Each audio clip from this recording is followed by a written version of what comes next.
बनाएंगे। जैसे ही सोने के उद्यत हुए, बहुत बड़ा प्रेत उनको आके मिला। कभी भयानक गजराज बन जाता, कभी भयानक सिंह की आवाज निकालता, कभी रीछ राज की आवाज निकालता, अनेकों अनेक रूप धारण करके विशाल विशाल उनको भयभीत करने लगा।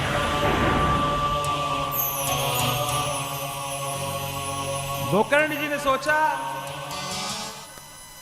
ये कौन है? उन्होंने पूछा कौन हो तुम? तो प्रेत ने बोलने का उपक्रम किया, परंतु आवाज नहीं निकली। तो गोकर्ण जी ने हाथ में जल लेकर के जल का छींटा मारा, तो उसे आवाज मिली। उसने कहा, प्रेत ने, अहम भ्राता त्वदीयोऽस्मिन्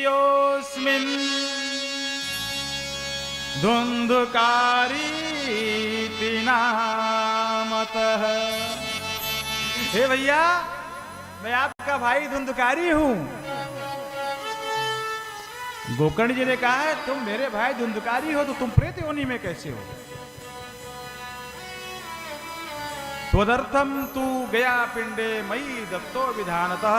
ध्यान से सुनिएगा, समाज में बहुत लोगों का बहुत प्रश्न होता है, उसका उत्तर भी इस कथा में मिल जाएगा। गया को लेकर बहुत लोगों में बहुत भ्रांतियां हैं, उनका भी निराकरण भागवत जी की कृपा से होगा। त्वदर्थम, तुम्हारे लिए, तू गया पिंडे, गया में जाकर मैंने पिंडदान किया।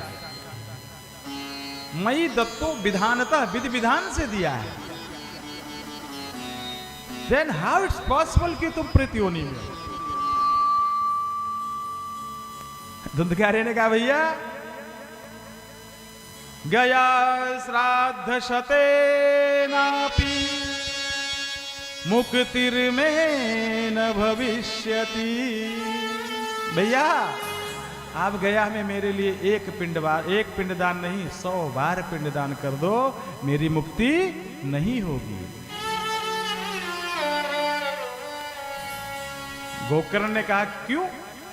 भाई हमारे शास्त्र पुराण गुरुजन, हमारे संस्कार सब यही कहते हैं कि यदि गया में किसी भी परिवार का व्यक्ति जाकर के, जो लोग गए होंगे उन्हें पता है वहां एक फल्गु नदी है, उस नदी में खड़े होकर जो कह दे कि मैं गया आ गया, इतना बोल भी दे तो उसके पितर तर जाते हैं। हमारे देश में यह मान्यता है और यह सत्य भी है। इसकी भी कई कथाएं हैं, कल समय रहेगा तो सुनाएंगे। भैया मैंने विधि विधान से पिंडदान किया, तब भी तुम प्रेत योनि में हो? हाँ भैया, क्यों? मैं नंबर 1 का पापी हूं, पहली बात। दूसरी बात, मैं मारा गया हूं, मेरी अकाल मृत्यु हुई है, मेरा मोक्ष गया के बस का नहीं है। गोकर्ण ने कहा, तब क्या करूं? तो उस प्रेत ने कहा, उपायमपरम कंचित त्वं विचारय सांप्रतम। ये तुम विचार करो भैया, तुम पंडित हो, मैं थोड़ी पंडित था। मैं तो जब तक जिंदा था क्या करता था जानते ही हो, मुझे क्या पता। ठीक है तुम जाओ, चिंता मत करो, मैं कोई उपाय करूंगा। सुबह प्रातः उठे, कई ब्राह्मणों से प्रश्न किया कि भाई मैंने मेरे भाई धुंधुकारी का गया में श्राद्ध कर दिया है, पिंडदान कर दिया है, उसके बाद भी वो प्रेत योनि में है, क्या उपाय है? बड़े बड़े पंडितों से पूछा, मान लो काशी पीठाधीश्वर से पूछा, सब मौन हो गए, क्योंकि गया होने के बाद कोई प्रेत योनि में नहीं रह सकता, ऐसी मान्यता है। ग्रंथ भी यही कहते हैं, गया महात्म्य में भी यही लिखा है, अनेकों पुराणों में यह बात आई है। लेकिन यहां तो उल्टा हो रहा है, सारे पंडित मौन, किसी ने उपाय नहीं बताया। गोकर्ण जी थक हार करके आसन लगा के बैठ गए। तोभ्यम नमो जगत साक्षिन् ब्रूहि मे मुक्ति हेतुकम्। हे जगत के साक्षी, भुवन भास्कर सूर्य, आदित्य, प्रभाकर, जितने भी सूर्य के नाम हैं। अब आप ही मार्ग बताएं कि मैं अपने भाई को प्रेत योनि से मुक्ति दिलाने के लिए क्या उपाय करूं। भगवान भुवन भास्कर आ गए, सूर्य भगवान प्रकट हो गए।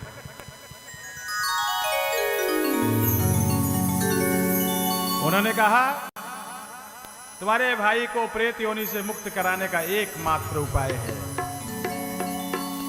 श्रीमद्भागवतान मुक्ति सप्ताहम वाचनम कुरु। तुम्हारे भाई को प्रेत योनि से मुक्ति एकमात्र श्रीमद् भागवत के पारायण से, भागवत की कथा से होगी। जाओ और इसको सप्ताह श्रवण करवाओ। गोकर्ण जी ने प्रणाम किया सूर्य भगवान को, अपने घर पर आए, व्यवस्था करी और भागवत का सुंदर आयोजन किया।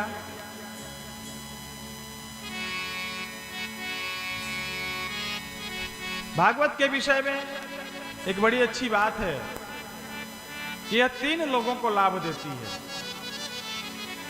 कथा करवाने वाले को, कथा करने वाले को, कथा सुनने वाले को।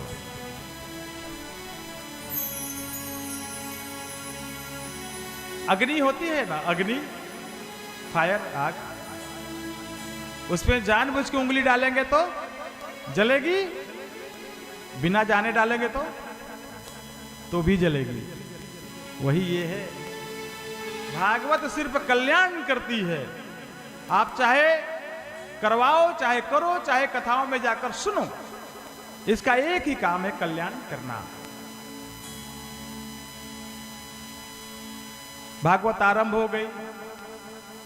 पहले दिन एक सप्त ग्रंथि का बांस था, उसमें धुंधकारी की आत्मा को मंत्र के द्वारा बैठाया या वो स्वयं बैठ गया। पहले दिन पहले गांठ फटी, दूसरे दिन दूसरी, तीसरे दिन तीसरी, 7वें दिन 7वीं गांठ फट गई। उसमें से एक देव पुरुष निकला। गोकर्ण जी ने पूछा, आप कौन? पहचान नहीं पाए। तो बोला, भैया मैं आपका भाई, आपकी कृपा से, आपके श्रीमद् भागवत पारायण से मेरा मोक्ष हो गया और मुझे यह देव स्वरूप मिल गया है। आपका बहुत बहुत धन्यवाद। स्वर्ग से विमान आया, उसमें 2 देवदूत और थे। उन्होंने धुंधकारी के जो प्रेत योनि से मुक्त हुए देव स्वरूप को उन्होंने कहा, आइए विराजिए, आपको वैकुंठ ले चलना है। गांव वाले आ गए, भैया हमारे लिए भी विमान ले आओ। ये भागवत सुन के तो समझ में आ गया कि संसार में कुछ नहीं है। इस संसार में अगर कुछ है तो हमारे चित्त में हरि अगर समा जाए तो ही कोई लाभ है, अन्यथा नहीं है। देवदूतों ने कहा कि देखिए, आप सबने भले भागवत सुनी है, परंतु आपके भागवत सुनने में और धुंधकारी के प्रेत के भागवत सुनने में भेद हो गया है, अंतर हो गया है। श्रवणस्य विभेदेन फल भेदोत्र संस्थितः। धुंधकारी के प्रेत ने एकाग्र चित्त होकर कथा सुना है।